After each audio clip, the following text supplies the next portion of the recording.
La profunda religiosidad del indio mexicano nos permite entender su modo de obrar, indolente unas veces, activo y enérgico otras, pero siempre estoico, pues la vida de los hombres depende de la voluntad de los dioses.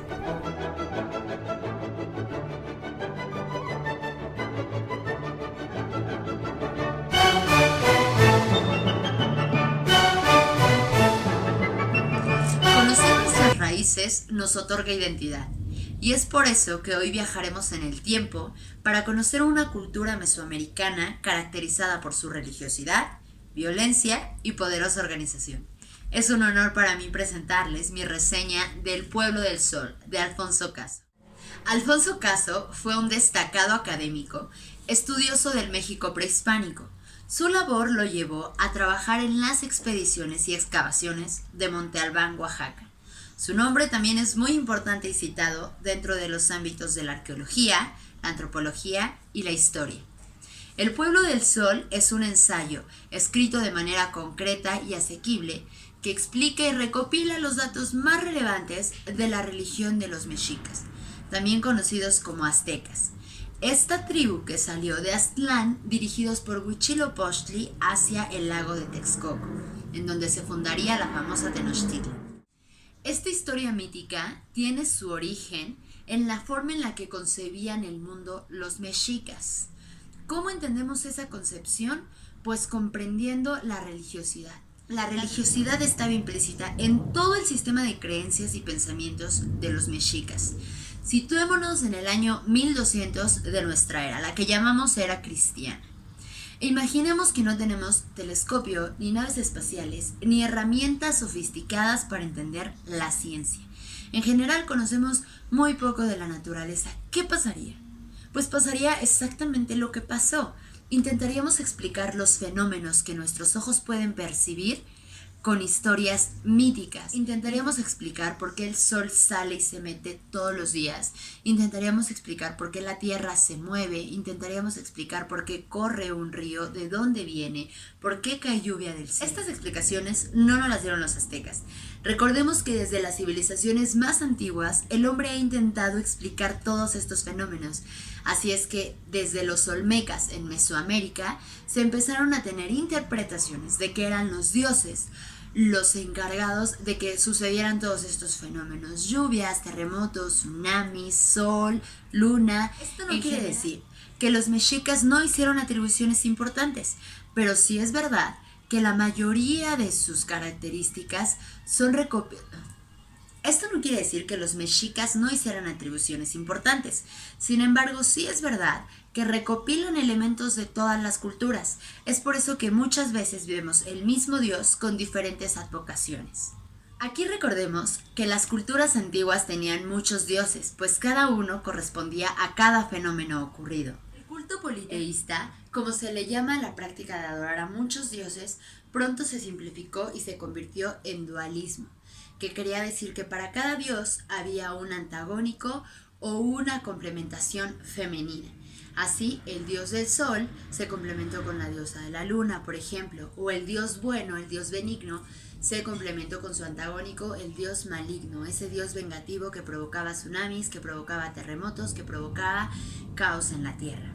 Existe en la ideología mesoamericana la idea de una pareja primigenia. En los aztecas, la pareja primigenia fue la conformada por Omexihuatl y Ometecutli. Estos, a su vez, tuvieron 4 hijos: Tezcatlipoca, Xipe, Quetzalcoatl y Huitzilopochtli. Este último es importante porque es el único dios originalmente azteca. Fue él el encargado de guiar a las tribus hacia el lago de Texcoco, diciéndoles que la señal divina era un águila posada sobre un nopal devorando una serpiente. La numerología es muy importante para las culturas mesoamericanas. Vemos que el 4 y el 5 son números que se reiteran constantemente. El 4, por ejemplo, implica los 4 rumbos del universo o los 4 elementos: fuego, aire, tierra y agua. También implica, por ejemplo, los 4 años que cumple un ser después de morir. Esos 4 años de depuración antes de llegar al Mictlán. Para cada elemento hay un dios y a veces un solo elemento tiene más dioses. Es el caso de la tierra, por ejemplo. Para el símbolo de la tierra adoran a dioses como Mixcoatl, Centeotl, Xilonen, Tlacelteotl, entre otros. El dios del fuego se llama Huehueteotl y este es una herencia de la cultura teotihuacana. El dios del aire se llama Ejecatl y esta es otra advocación para llamar a Quetzalcóatl. El dios del agua, que es uno de los más importantes para las culturas mesoamericanas, se representa con diferentes nombres.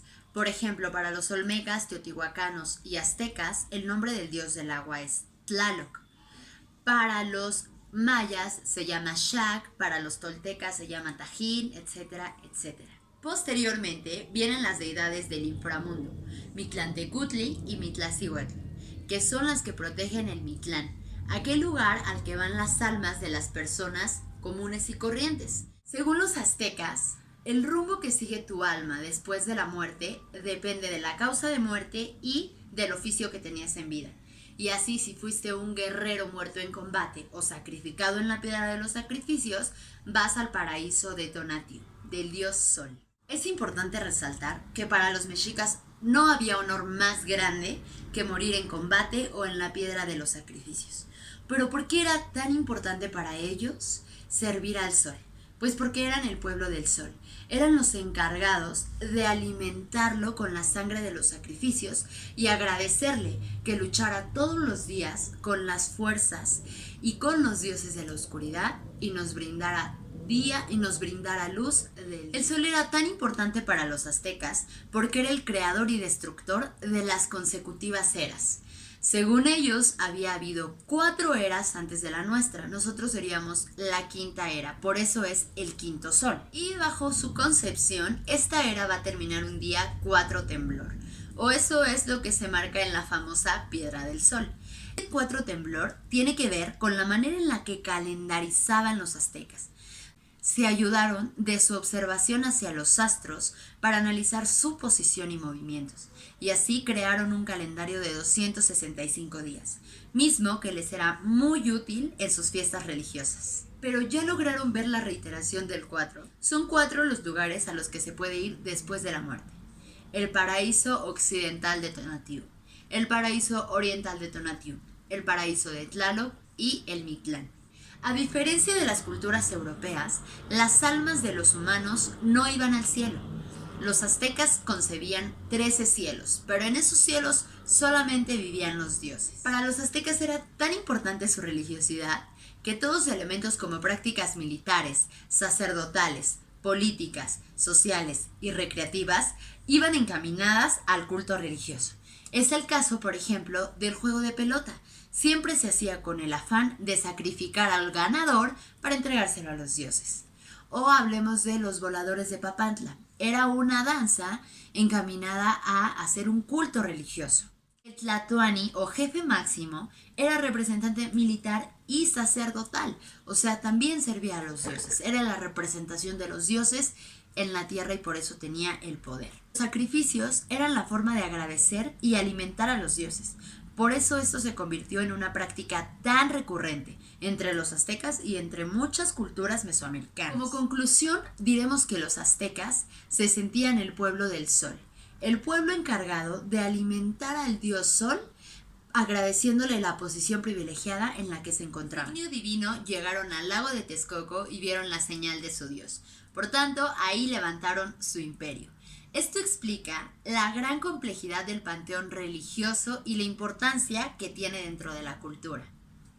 Como ves, este libro es sumamente enriquecedor en cuanto a contenido y lo considero imprescindible, por eso te lo comparto.